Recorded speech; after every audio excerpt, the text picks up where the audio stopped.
নরেন্দ্র মোদীর কলকাতার গীতা পাঠে না এলেও উত্তরে শুরু হলো 7 দিনের জমজমাট গীতা পাঠের আসর।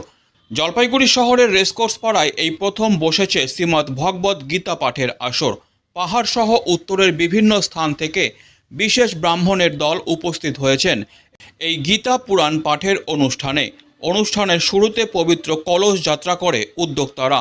বুধবার সকাল থেকে শুরু হয়েছে পবিত্র গীতা পুরাণ পাঠ।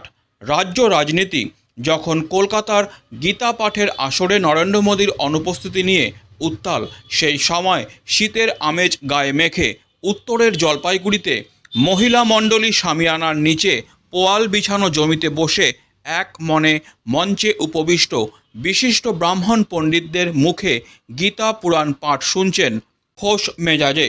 এই প্রসঙ্গে গীতা পুরাণ পাঠের উদ্যোক্তাদের অন্যতম উষা লামা জানান, সনাতন ধর্মাবলম্বী আগামী প্রজন্মের মধ্যে পবিত্র গীতার বাণী ছড়িয়ে দেওয়াই আমাদের মূল লক্ষ্য। আগামী 7 দিন ধরে চলবে এই অনুষ্ঠান। জলপাইগুড়ি সহ ডুয়ার্সের বিভিন্ন স্থান থেকে কৃষ্ণ ভক্তরা আসছেন এই অনুষ্ঠানে। গীতা পুরাণ পাঠের সঙ্গে প্রতিদিন ভক্তদের জন্য ভান্ডারার আয়োজন রাখা হয়েছে। পূজা পাঠের বিরতির সময় ভক্তদের মধ্যে ভান্ডারা থেকে প্রসাদ বিতরণ করা হবে প্রতিদিন। এটা চলবে আমাদের আজকে থেকে শুরু। এটা আমাদের 7 দিন যাবত চলবে। 26শে ডিসেম্বর আমাদের এই পুরাণটি শেষ হবে। আমরা সকলেই মিলে, শুধু আমাদের পাড়া নয়, আমাদের চারিপাশে যারা আছে সকলে, দিদি, বোন, ভাই, সকলেই মিলে আমরা করেছি এই ভাগবত পুরাণটা।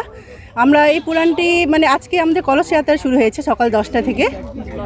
আমরা এই পুরাণটি করেছি। এটার উদ্দেশ্য হচ্ছে আমাদের এই পাড়াতে হোক, এই পাশের পাড়াতে হোক, যারা যারা আমাদের এই পুরাণে অংশগ্রহণ করবে সকলের মঙ্গল যেন হয়। শুধু আমাদের জন্য নয়, এই পুরাণটা সকলের গ্রামবাসীর জন্যই আমাদের এই পুরাণটা করা হয়েছে।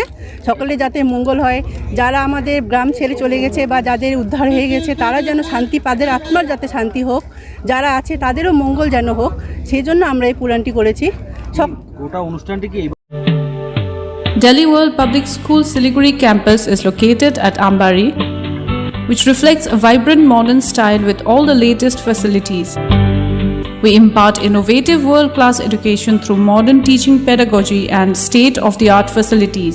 We follow CBSE curriculum, offer holistic development to the children in safe, caring environment. DWPS announces admission open for the upcoming session to the nursery to grade 9.